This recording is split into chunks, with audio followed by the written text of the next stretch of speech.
You're looking cool like always. Oh, Good to see you. Well, congrats on everything. oh, thank you, thank you. Talk about, first of all, how you're holding up, how this year has been. You're such a creative guy. How have you managed to stay creative and keep everything going for yourself during this crazy time we're all going through? It's been difficult. My creativity has definitely had to kind of shift to more of like a writing kind of a thing, just because I just don't get to play hardly ever these days. Which has been cool. Kind of like it's like a kind of like an introspective time where you kind of like looking inwards and thoughts, ideas. Me are kind of like I have more time to really kind of delve into them. Mm-hmm. Do you think that'll lead to something new, something different we should all be excited about in terms of what's been in your introspective head over the year? Yeah, I got some new stuff. It's definitely some new stuff that's going to be, where we get to really play it, and then, I've been working on this graphic novel for quite a while. So I've had a lot of time to really kind of work on that. And, I'm working on some larger kind of compositions and stuff like that. And I got a bucket load of new tunes. So, yeah, it'll be exciting once the world gets a little bit of its normality. Yeah. We're heading that direction. But talk about this week and the Grammy nomination and what this means to you as an artist, especially for this special project. Just put into words what this week and this weekend will be like for you. Yeah, it's a huge honor. I'm great. It's great company to be in. And it was a great honor to be able to work on Becoming, and to have that music recognized. So it's a thing where I'm very humbled by it. How special was this from day one? I'm imagining from the minute you were asked to do this was something different and special for you as an artist. And talk about that dynamic and how different this was for you and the challenge of putting that together. Well, it was I felt the brevity and the kind of size of it. Michelle Obama is such an enormous figure in the history of this country, and her time and Barack Obama's time in the White House. It really was a powerful reality, for a lot of us, and so for me to be able to kind of like help tell that story, it made it my approach is always kind of like I take every pressure as an opportunity, so it's like I just looked at it like, man, I really get to dig deep this time because this is big, so that was just my perspective. I was just like, man, I got to really pull something. Yeah, and there's such optimism and hope in the music, in this score. Talk about where that came from in you. It obviously was relevant to the project and to the woman, but talk about that optimism that I felt in listening to this score multiple times now and watching the film. Just that whole vibe. Yeah, when I'm watching the story of this film, that's just what came out. That like, you are enough and you can do something. And it was just like that kind of real like idea of focusing on what you can do, and doing that. That was just something that I kind of felt, and that to me is what optimism is. It's not about being blind to the problems that you have, but it's about seeing the opportunities that you have as well. And so it was, yeah. I felt like that was the energy of it. And this came out in the middle of a tumultuous year, but a year with a lot of reckoning and a lot of action.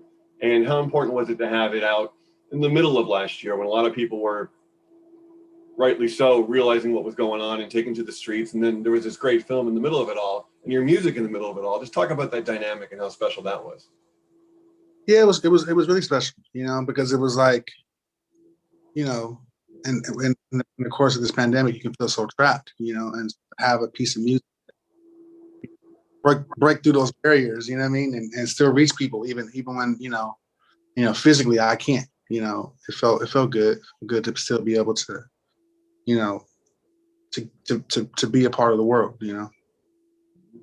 I was able to watch the Hollywood Bowl performance you guys did for this one, and just talk about the joy of being able to perform it, which must have been fabulous, but also the peculiarity of doing it without the audience there, just that unique experience, because it was special, I'm sure. Yeah, I mean, it was because of everything that was going on and the projections of when we would be able to really perform live again. I questioned if we would ever get to really play this music live. Mm-hmm. And I felt like it was the music was powerful, and it had all these places that it could go. But when you're writing for a film, it's a much more compact, much more like directed kind of artistry. But when we play live, that's when the music kind of really gets to just spread its wings and really just move. And so when the Hollywood Bowl reached out to us, I was really happy, because I was like, okay, we will definitely at least once get to play this music and let it be completely open, And it was weird. I mean, one, like, no audience, and two, we were so spread apart from each other. We had to be like 12 feet apart from each other with screens up. It was like, that was a unique experience, because you have to really reach out to feel each other, But I think that we all were so, we just wanted to to just fellowship with each other so bad that it didn't matter how far away we were. It felt like we were all right. Yeah, it showed from the first note that night. So that's a pleasure to watch. I'm sure more people will see that. Yeah. Talk about conversations with Michelle. Have you been able to meet Michelle yet? Has she seen that performance? What have you been like? What has it been like with her, the dynamic between you and Michelle over the past year since it's started? We haven't really got to meet in person. It was always, I work more directly through the amazing director Nadia, sure, Hogren, and she would give notes that we would from Michelle. Even a couple of notes came from Barack Obama.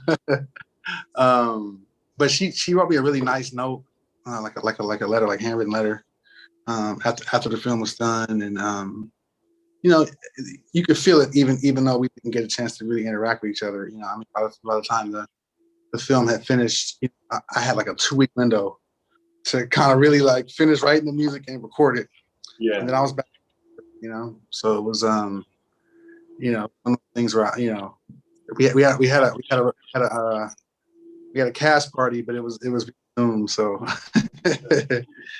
but one day, hopefully one day. The fellowship, the camaraderie, this West Coast get down, brotherhood you guys have, and sisterhood of sharing with this family, and what it's been like as your success has risen and theirs have, just sharing that together, what that's been, because you've always, even when you're the band leader, it's always been a team effort, and vice versa, and that's always been very palpable. Just talk about the kind of the joy and beauty of that, being on the inside of that. It's nice to see from the outside, but being in the middle of that, what that feels like. Oh man, it was great. It was great. I mean, we all grew up with each other as little kids, and we grew up practicing all day together, and going to concerts together. I mean, we were tripping out when we played the Hollywood Bowl the first time. We used to sneak in the Hollywood Bowl and watch concerts because we didn't have tickets. We knew if you had an instrument, you could walk through the back, and they wouldn't necessarily know if you were in the orchestra or not. And you grow up as a young musician, and you spend so much time practicing, and you pour your whole heart and soul into music, and you never really know what will come of it. Music is a weird thing in that way, that there's no guaranteed music or in art in general. And so, for us, as the years went by, we never really knew if we were going to get a chance to really share our own unique voices with the world. I mean, pretty young, we were all working with some of the greatest legends in music. And so we were out in the world playing music, but we were playing other people's music. And we all had our own voices. We didn't really know, if we'd ever get a chance to really share that voice with the world. And then you know, when everyone's projects started getting out and everyone started to get these opportunities, it felt really good because it was like, you know, it was something that we worked our whole lives. I live walking distance to Hamilton High. My parents went to Hamilton High. Just talk about being an LA guy and what that means to you and how that's influenced your art. Because I know that's affected you as a man and as a performer. Yeah. You know, and LA is, people don't realize LA is like a huge city. It's like 7 cities in one city, you know? And so like, you know, Hamilton, like West Side, Culver City, one part of the city. And I always felt blessed that I was kind of like, I had, you know, places in all the different parts of LA, you know. Because like, you know, I grew up in South Central LA, Yeah. high school, and then I went to UCLA. Then I had friends in the Valley, and then I had friends in Hollywood, and I had friends, you know, and then I also had friends in Compton and Watts and everywhere else. So I felt like my upbringing in LA really like the whole city, you know. And for me, you know, it was a similar thing. Like LA, despite being so known for like film and television and even music as well, you know, there was always this kind of underground scene of music that was not really associated with the more popular side of music in LA that always felt very much overlooked, you know? And there were so many great musicians. My dad's a musician, and a lot of the guys, you know, in the West Coast get down, they have parents or older brothers that are musicians. Yeah. I mean, really brilliant, once in a generation type musicians. And a lot of them never got to really share what they had, you know? And so for us, we always feel like, you know, our sound, LA sound, it comes from the city of Los Angeles. It has all the mixtures of all the different cultures and the feel and the vibe of LA. And so for us to be able to share that and have people like acknowledge it and really like dig it, you know what I mean? Like it felt good because it's like, you know, we believed in it all these years, you know, and it was like, you know, when we finally got to share it, it was exactly what we thought it was. It's so wonderful. And I can see it in the playing and see it in your face right now, just as you've risen, everyone's risen, and just that everything about that has been such a joy. I'm sure much more on the inside than on the out, but just to feel that. And growing up in LA, oh, my favorite music was always that LA music and LA underground music, all types of music. But to me, that was just, that's in my heart. And it's great to see, you know, other LA cool talent rise to the top. And talk about what it's been like for you over the last few years when you become, you know, the it guy and the it jazz guy and playing like a rock star, how that's affected you. I'm just trying to express who I am, you know. I'm just trying to like share who I am, what I've been through. I'm just trying to share, you know. And so, you know, when you get feedback from the world that people feel that and they feel you and they with you, you know, of course it feels good. You know, it feels good to feel like, you know, like what your truth is being perceived as truth. You know what I mean? And so for me, you know, I haven't had a lot of, you know what I mean? Because I'm just like, hey man, I get to go on in the world and like make my music. That's what I always wanted to do. You know, I mean, there's always the difficulties of just, you know, logistics, but you know, I feel like I'm just doing what I always did, and now I just have more opportunity to do it. You know, so it's kind of like I haven't really absorbed the idea of being it or any like thing like that. I just kind of, you know, stayed on my same little path, kept going. You know, It's working out well for you so far. Yeah. And talk about celebrating each other when there's a new Cameron Graves album or a new Miles Mosley album. Just talk about, it seems like it's as much as your album as it is his and vice versa. And what's it, when someone's a band leader, how different does the dynamic change, or is it still all a collective? What's it like on the inside of that world? Yeah, I mean, I think we're all we're all servants of the music. That's always the band leader. Mm-hmm. The music is always the leader. The music is always the king. You know. Yeah. So then it's like whoever's band it is at the moment is like the interpreter of the king.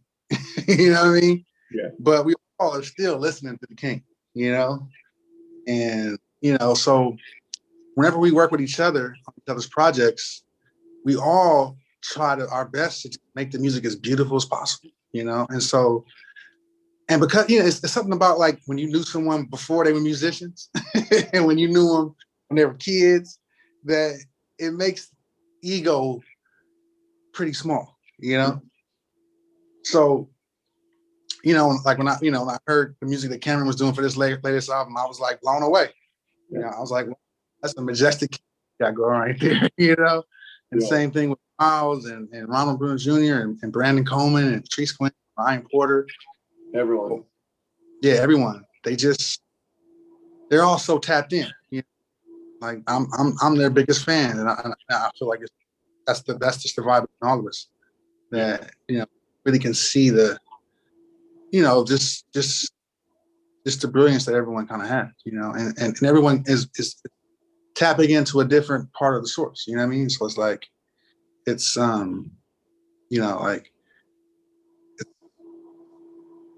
like it's travel to different worlds. It's like yeah, you love Earth, but then you get to go travel to Saturn, and you get to go travel to Mars, and you get to travel to, you know what I mean? So it's like, and that's what we all kind of do. It's like when I get to go, play with Cameron, it's like a whole new world. And it's like, yeah, it's fun. It's fun to go jump around, Thank you for watching. If you want more extra, hit the subscribe button and the bell so you'll never miss a video.